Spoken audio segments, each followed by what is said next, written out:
हरे कृष्णा दोस्तों। कुछ समय पहले की बात है। मैं अपने परिवार के साथ वृंदावन के लिए गया और कुछ प्लानिंग नहीं की थी। जस्ट गाड़ी उठाई और चले गए। काफ़ी समय के बाद जा रहा था।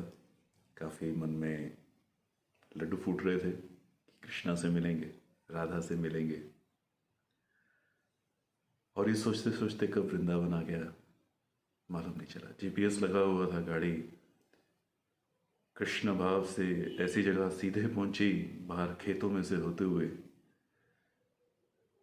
कि बिल्कुल ही वृंदावन के जो मेन मंदिर हैं इस्कॉन और बांके बिहारी जी, उसके बिल्कुल साथ की जो पार्किंग है वहाँ जाके लगी। कोई रश नहीं, कोई कुछ नहीं। बट कहते हैं ना कि आदमी भगवान पे भरोसा कम और अपने अकल पे भरोसा ज़्यादा रखता है। तो हमने भी सोच लिया कि चलो पहुँच तो गए हैं, यहाँ तक इतने आराम से आए हैं तो पहले किसी होटल में रूम बुक कर लें, उसके बाद फिर यहाँ आते हैं। अब जैसे ही खुद का दिमाग लगाते हैं ना,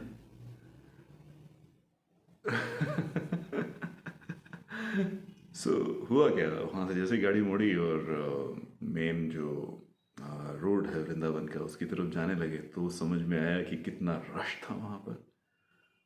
2 अक्टूबर के वीकेंड से वीकेंड वाला टाइम था और वहाँ तो जैसे बम्पर टू बम्पर लोग चलते हैं, जैसे गाड़ियाँ चलती हैं बम्पर टू बम्पर, वैसे बम्पर टू बम्पर लोग चल रहे थे। उसके बीच में से हमारी गाड़ी धीरे धीरे से मैं निकाल के कहीं से लेके जा रहा था। एंड मैंने अपनी वाइफ से कहा, Aarti, this is going to be an experience today because lot of lot many people were there and I was afraid even if it is room and वही हुआ। बहुत ढूंढने की कोशिश की हर जगह पर, सिर्फ यही, प्रभु जी कमरे नहीं है, काफ़ी रश है, कमरे नहीं है। 6 बजे के पहुँचे हुए 2 घंटे हो गए और हम धीरे धीरे वृंदावन के आउटस्कर्ट्स में पहुँच गए और नेशनल हाईवे को टच करने वाले थे और कब पता नहीं कब हम मथुरा एंटर कर गए। और रिजोर्ट पे रिजोर्ट हम देख रहे थे, बड़ा होटल, छोटा होटल, हर कोई होटल देख रहे थे और कहीं भी कुछ नहीं मिल रहा था। पर एक सुकून सा था दिल में, लिटरली एक सुकून था। सुकून ये था कि जैसे मुझे लग रहा था कि जैसे मैं घर आ गया हूँ। वृंदावन में आते ही इट वॉज जस्ट लाइक कि जैसे जैसे एक बच्चा अपनी माँ की कोख के अंदर होता होगा ना, जैसे उसे लगता होगा this is I am safe, ऐसा लग रहा था मुझे। एंड लेकिन रूम नहीं मिल रहा था, रियलिटी ये भी थी। और थोड़ा सा थक भी गए थे 6-7 आवर्स के ड्राइव के बाद, और उसके बाद 2 घंटे रूम्स ढूंढना। और जाके एक बहुत ही कंजस्टेड सी जगह में, कोई 3 मोड़ वाला चौक था, वहाँ जाके गाड़ी फंस गई और बड़ी मुश्किल से निकाली। साइड में लगा के किसी वॉल के साथ, मुझे लगा कि पीछे 2 होटल्स हैं, वहाँ देख के आता हूँ शायद मिल जाए। और क्या कर सकते थे, ढूंढना तो था ही।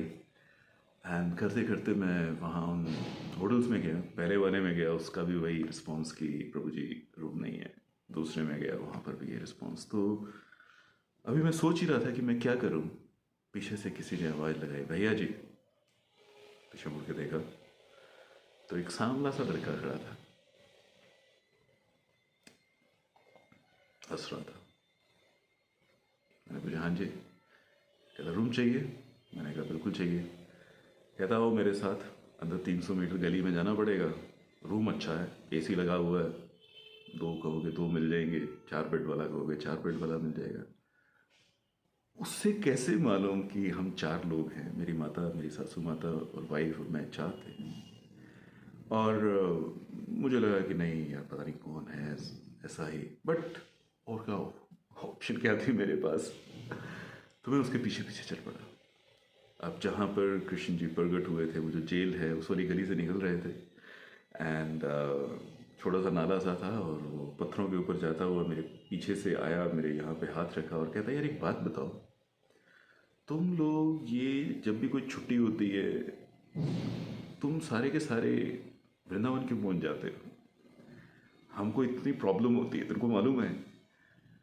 कहते इतना रश है यहाँ पर, पैर रखने की जगह नहीं है, और ये हमेशा होता है, छुट्टी होते ही तुम सारे के सारे यहाँ भागे आते हो। क्यों आते हो यार तुम यहाँ पे? And I was just thinking, what kind of question is this? And उसका जो हाव भाव था वो ये था कि तुम लोग मेरे वृंदावन में क्यों आ जाते हो, एंड कहते हो आ गए हो तो मैं तुम्हारा इंतज़ाम करता हूँ. And I was not able to comprehend what he was saying. I was more like पता नहीं कहाँ लेके जा रहा है, कौन है. I was just not thinking at that time. And चलते चलते वो एक होटल था, जैसे नॉर्मल एक मॉडर्न सी धर्मशाला हो वैसा सा था. 3-4 मंजिल थी वहाँ पे, हर मंजिल पे 10 एक कमरे थे, अच्छे कमरे थे, साफ़ सुथरे जैसे एक फैमिली को चाहिए होते हैं. एंड एक रूम था उसमें 4 बेड्स भी लगे हुए थे. तो आते हुए इस लड़के ने मुझे कहा कि देखो भैया ऐसा है, कमाई मेरी भी होनी चाहिए, रूम आपको भी मिलना चाहिए, तो 3500 में काम होगा. एंड मेरा मन था 6-7 हज़ार में एक रूम मिलेगा, और हाँ जैसा वो था देसी टाइप से था, कोई लग्जरी नहीं थी, तो 3500 भी मुझे थोड़ा सा लगा कि यार ठीक है, इट्स ओके. और नीचे आके उसने होटल के मालिक से कहा चलो भैया लोग आए हैं तो इनको आप रूम दीजिए. और पहले मैं 2 सोच रहा था और दिमाग में चल रहा था 7000 रुपीज़ होगा यार, चलो यार क्या करना. बट अब मैं सोच रहा था कि अगर वो 4 बेड वाला है और वो ले लेते हैं 3500 में, रात ही गुजारनी है. एंड ये सोच के उन्होंने पूछा हाँ जी कितना बताया इन्होंने, तो मैंने कहा 3500 में बताइए. कहता नहीं नहीं नहीं नहीं नहीं नहीं 2500 में नहीं होगा, 27 में आपको मैं दे देता हूँ. आई वाज थिंकिंग व्हाट, मतलब मैं 3500 बोल रहा हूँ, वो 3500 बोल रहा है, एंड दिस गाय होटल का मालिक मुझे कह रहा है कि 2500 में नहीं होगा, 2700 में लास्ट. एंड मैं कहा ठीक है, इट्स ओके. एंड तब भी मेरे दिल में थोड़ा सा वो था कि लूँ ना लूँ, और मैं गाड़ी की तरफ चलने लगा. पीछे से ये लड़का जैसे मेरे मन को पहचानता हो, कहता भैया कल तो आराम से हो जाएगा, अच्छा सा हो जाएगा, और अभी ये ठीक है, इतने में मिल रहा है, ले लो आप जल्दी से. ये ऐसा मत सोचो कि मेरे को छोड़ के चले जाओगे और कहीं नहीं मिलेगा. जैसे उसको मेरे मन की सारी बात मालूम हो. और वो मेरे पीछे पीछे आया, तो और मुझे लगा कि यार ये नो मुझे मानेगा नहीं, ये लेके ही रहेगा. और वो मुझे कह रहा है कि मैं सिर्फ 500 रुपये के लिए कर रहा हूँ ये. एंड कहता है कि ये सब कुछ मेरा ही है, यहाँ पर ये दुकान मेरी है, वहाँ मेरी है. And I was just thinking ये how jolly this guy is. And चलता हुआ वापस हम कार की तरफ जा रहे थे, और वो मुझे सब अपने बताता गया कि यहाँ पे मैं रहता हूँ, ये करता हूँ, वो करता हूँ. एंड मैंने नोटिस नहीं किया उस टाइम, बाद में रात को मुझे याद आया कि जब हम वापस उस होटल से, उन होटल्स की तरफ से जा रहे थे जहाँ गाड़ी पार्क की थी, वहाँ पर जाकर मैंने देखा कि मेरे जैसे और भी कुछ एक लोग रात को रूम ढूंढ रहे हैं. बट इस लड़के ने उनके बारे में कुछ नहीं सोचा, और ये उस टाइम मुझे नहीं ध्यान में आया. रात को जब मैं सो रहा था तब मुझे ध्यान में आया, मैं बताता हूँ आगे. और ये मेरे साथ सड़क पार करके वहाँ जाके मेरी वाइफ को उसने कहा कि आप पीछे बैठिए माता जी, मैं गाड़ी को सही तरीके से आपको बताता हूँ कहाँ से लेके जाना, नहीं तो यहाँ फंसी रह जाएगी. और वो हमें कहाँ कहाँ से होके, और जहाँ बताया उसने कुछ एक वहाँ पे एक कुंड था जहाँ पे कृष्णा के कपड़े धुलते थे, बता रहा था कि यहाँ कृष्णा के कपड़े धुलते हैं. एंड सब कुछ उसने बड़े प्यार से दिखाया, और वहीं घुमा के होटल में लेके आया. एंड बताया कि यहाँ खाना खा लेना, इतने बजे खाना खा लेना, इसके बाद नहीं मिलेगा.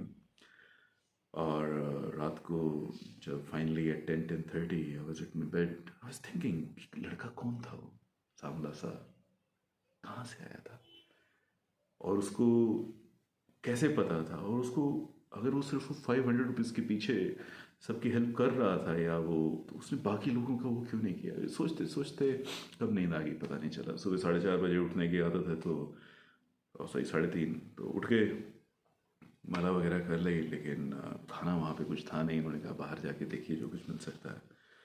एंड 9-9:30 बजे हम बाहर में निकला फैमिली के साथ, और वहाँ पे सभी ढाबा एंड सब कुछ बंद था, इवन दो कुछ फ्रूट का रेडी भी नहीं था वहाँ पे. एंड इन सबके बीच में वो लड़का पता नहीं कहाँ से आया फिर से. कहता भैया जी भूख लगी है. मैंने कहा हाँ. कहता यहाँ आए हो तो यहाँ का खाना खाना पड़ेगा आपको. उस गली में जाओ और वहाँ जाके पूरी मिलेगी, कचौरी मिलेगी, और उस दाल बाटी के साथ खाना है आपने. I was just thinking how come he knows कि मैं क्या ढूंढ रहा हूँ. बट मैंने उसकी बात मानी, और मैं वहाँ गया. एक रेडी के ऊपर बना रहे थे, पता नहीं कहाँ से एक लड़का आया, बंद थी और हमारे जाते ही वो कहीं से कोई लड़के आ गए और उन्होंने बना के हमें प्यार से खाना खिलाया, बहुत अच्छा लगा। और अब मेरे को वो सोचने के ऊपर मजबूर कर रहा था कि वो लड़का कौन था। और मैं वापस जब आया तो वो मुझे वहाँ दिखाई नहीं दिया, उसके बाद नहीं मिला। पर हाँ, उसने रात को ही कह दिया था कि कल का तो तुम्हारा बंदोबस्त अच्छा हो जाएगा। आगे आप सुनोगे तो सोचोगे कि उससे कैसे पता चला। मेरे दिल में था कि मैं अपने पेरेंट्स को एक लग्जरियस होटल में स्टे करवाऊँ वृंदावन में, और बहुत ही अच्छे से होटल में हमें स्टे मिला। 4 बेड चाहता था, वो रूम मुझे वहाँ पे 12,000 का दे रहे थे। पता नहीं उसको क्या मेरी शक्ल में अच्छा लगा, कहते जी आपको हम 9,000 में दे देते हैं। और इतना अच्छा लग्जरियस वहाँ पे हमारा स्टे हुआ। सो वाइल कमिंग बैक, जब मैं वापस आ रहा था तो मैं सोच रहा था कि कृष्ण कितने मर्सीफुल हैं, कितना प्यार करते हैं अपने भक्तों को। और मैं तो बहुत ही तुच्छ, मैं तो कोई इतना बड़ा भक्त भी नहीं हूँ। यू नो मी, कॉर्पोरेट में काम करता हूँ और हर टाइप के आदमी से मुझे बात करनी पड़ती है। कहते हैं ना कि जब आप बहुत लोगों से बात करते हैं तो आपको दिल में कैसी कैसी बातें, मतलब अच्छे बुरे लोगों से मिलना। पर गॉड इज सो मर्सीफुल, कहाँ से आके उन्होंने कैसे कैसे दर्शन दिए, कैसे कैसे जगह दी। और फिर लोग पूछते हैं कि भगवान कहाँ है। भगवान दिल में है, ये तो मैं मानता था, लेकिन भगवान कैसे रूप में आते हैं, और ये एक बार की बात नहीं है, ऐसे कई बार एक्सपीरियंसेस हुए हैं, कई बार एक्सपीरियंसेस हुए हैं। जैसे जैसे याद आते हैं वो एक्सपीरियंसेस आपके साथ शेयर करता रहूँगा। आप भी शेयर कीजिए कि आपको कभी ऐसा कुछ एक्सपीरियंस हुआ हो। एंड अपने विश्वास को बना के रखिए कि कृष्णा हर जगह है, हमेशा अपने भक्तों के साथ हैं। और जब आप सच्चे मन से कृष्णा को बुलाते हो, कृष्णा आते हैं। कई बार हमें लगता है कि हम बहुत प्रॉब्लम में हैं तो कृष्णा एकदम से प्रॉब्लम ठीक क्यों नहीं कर देते। तो मटेरियलिस्टिक लाइफ का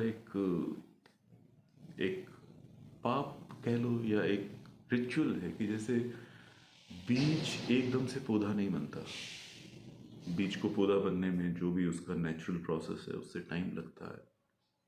वैसे ही अपने कर्मों के फलों के बीच में जब हम रहते हैं तो अगर हमारे पास कोई प्रॉब्लम है, कोई आ जाती है, तो उसे दूर होने में भी अपना एक नेचुरल टाइम लगता है। दी ओनली थिंग इज कि कृष्णा पे विश्वास होना चाहिए, राधा पे विश्वास होना चाहिए। जब आप उन पे विश्वास रखते हैं तो वो आते हैं, बहुत प्यार करते हैं। हरे कृष्णा।